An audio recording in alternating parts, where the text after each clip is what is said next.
Hey everyone, Coach Lee here, looking to bring you another video to help you with your ultra running goals. Today I want to talk about prepping for races in hotter climates or warmer temperatures. At the moment I'm coming to you from Vietnam. We're in a place called Da Nang and it's probably about mid-20s here at the moment. And when we were in Hong Kong a week or so ago, it was also kind of mid-20s to towards the 30s with no real cloud cover and lots of sun as we were going out for a few of our runs. So what I wanted to talk to you about was how best to prepare for a race in a hot environment.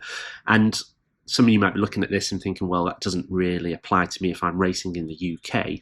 And on the whole, I'd agree. However, you only have to look at last year with the UTS race, where the temperatures were very, very hot and caught a lot of people out in terms of the ability to, one, deal with higher exertion levels because of the heat, i.e.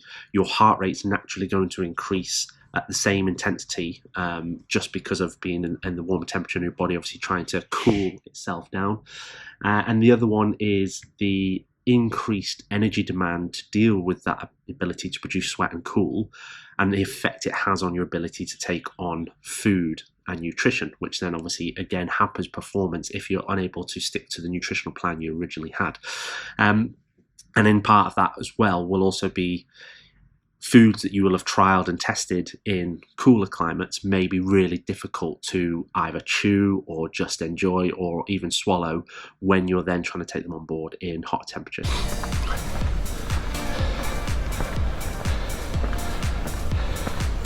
So we've just started our day's run on our first full day in Hong Kong, and we are on the Wan Chai Gap road, which is essentially this thing,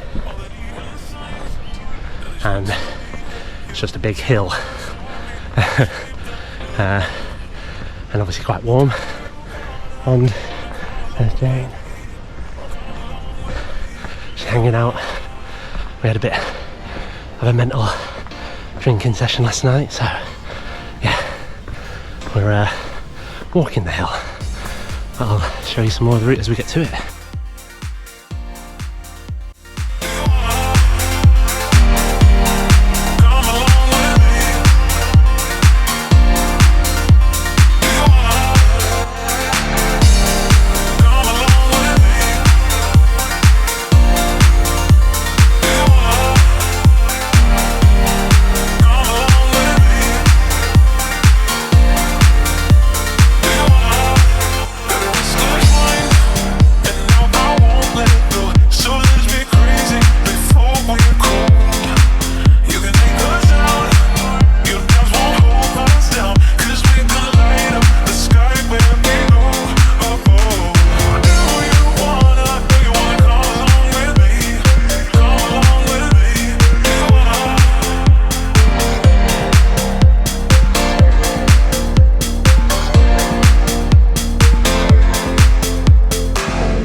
So there are a few things that we can do to help prepare us for a warmer race without being in warmer climates. So if you're doing a race abroad, obviously the best thing we can do is what's known as acclimatization training, i.e. getting out to that hot country at least a week or two before the event to allow your body to get used to being in those warmer temperatures, and obviously adapting to that and becoming more efficient with its ability to cool. And like I said, the intensity of exertion will reduce the longer you're out in that hot environment before race day. However, most of us don't have the option to be able to go that early before a race. And as I said, if you're racing in the UK where you may risk a hotter temperature race, obviously again you can't just then go and disappear to a hot country before that, unless you've managed to sink a 2-week holiday or something in a warmer country just before race day. So what can we do? Well, simply put, we can do something called acclimation training. So acclimatization training is where you go into that specific environment ahead of time and just spend time there, sleeping, moving, etc. Acclimation training is where we can at least try to simulate some of the demands of that environment without being in it. And we've seen from studies that you can get up to 80% of the benefits of acclimatization training by utilizing this strategy.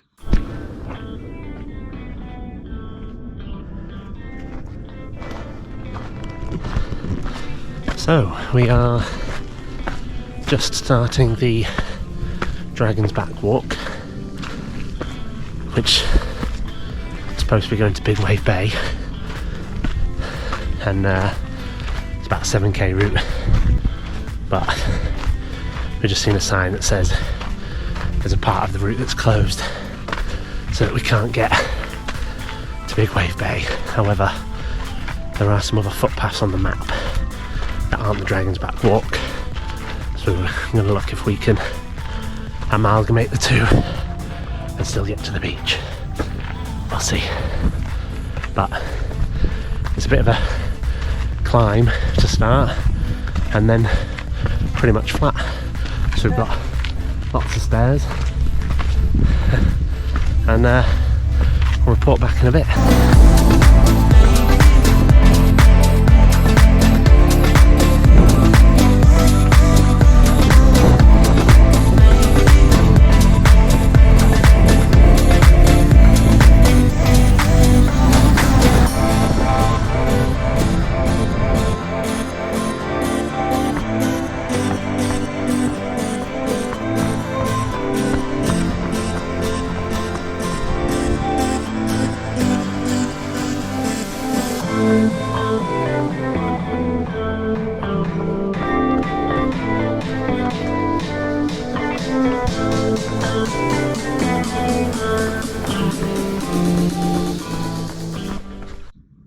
And one of the simplest ways we can do that for hotter races is the use of a sauna.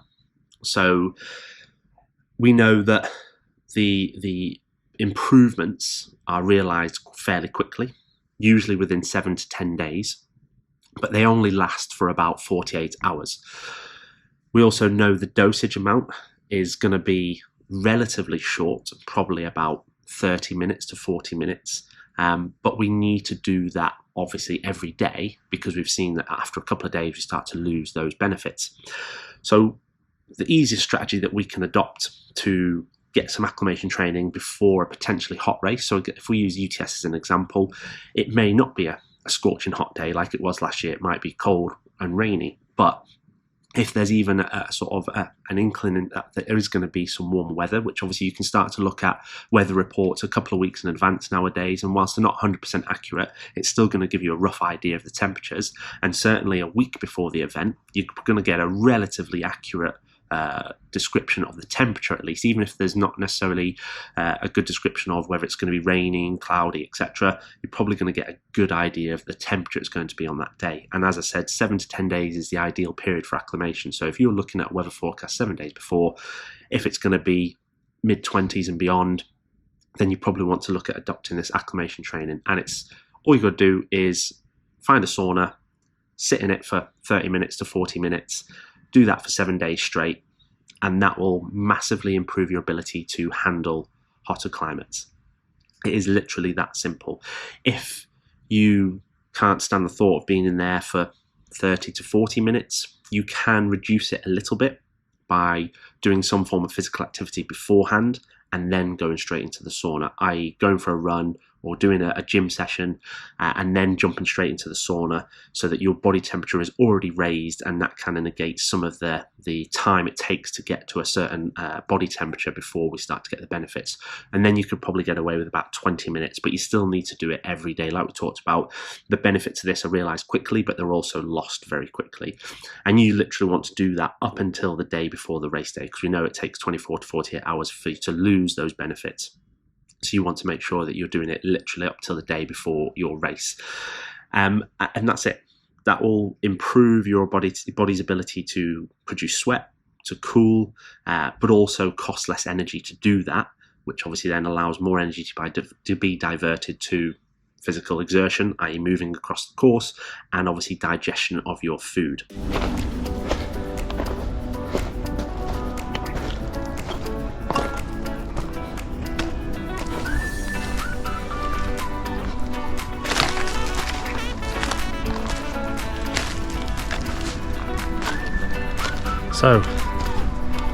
So we're attempting a all trails trail. Seemingly doesn't exist, but we're going to see how far we can get.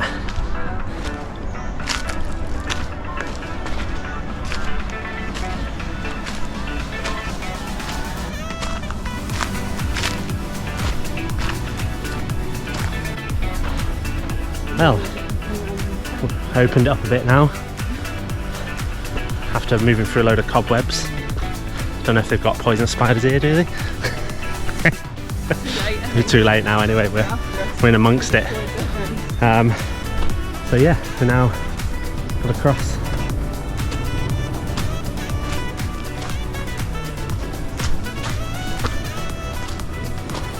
Yeah, just considering like literally 5 minutes ago we were in the city, and then all of a sudden we're now in this. It's quite bizarre, but also very cool. So after 20 minutes of almost impending death, being in the literal jungle, we then just come out onto this. And we've only done half a mile. Yeah, and we've literally done half a mile out of a 5-mile route or something, and seemingly now there's just people out for jollies. And we thought we were like hardcore explorers for a second. And then we also saw a concrete hill to the left, which looks like it goes down to where we started. So thanks to whoever wrote the All Trails route for taking us through the scenic route. Really appreciate it.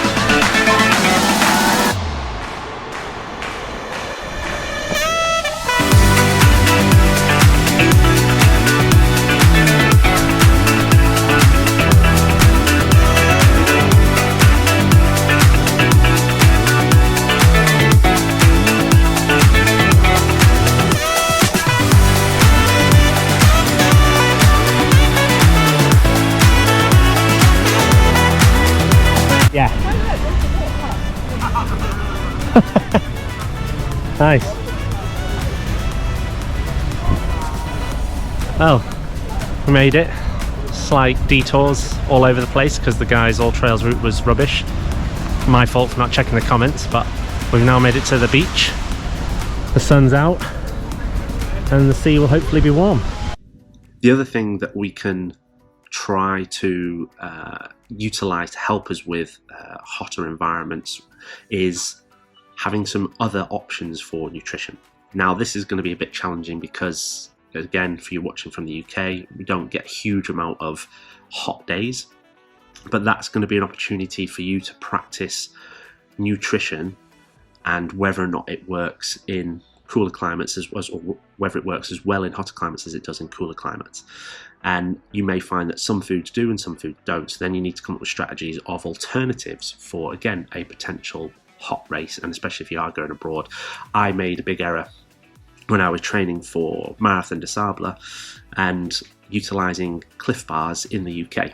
Again, very few hot days and certainly nowhere near 40 degrees like I was going to experience in the Sahara Desert. And Cliff Bars was one of the staples of my nutritional strategy. Obviously, they've got great carbohydrate content and a little bit of protein in there, and they taste good. However, for day one on the race itself, utilise a Cliff Bar because they are quite chewy. As soon as I was in a hotter environment, my mouth was a lot drier. It became absolutely impossible to chew those and certainly didn't taste as good as they did in the UK. So therefore, I couldn't utilise them and had to scramble to try and find other elements of nutrition from other runners to be able to get myself through the whole event.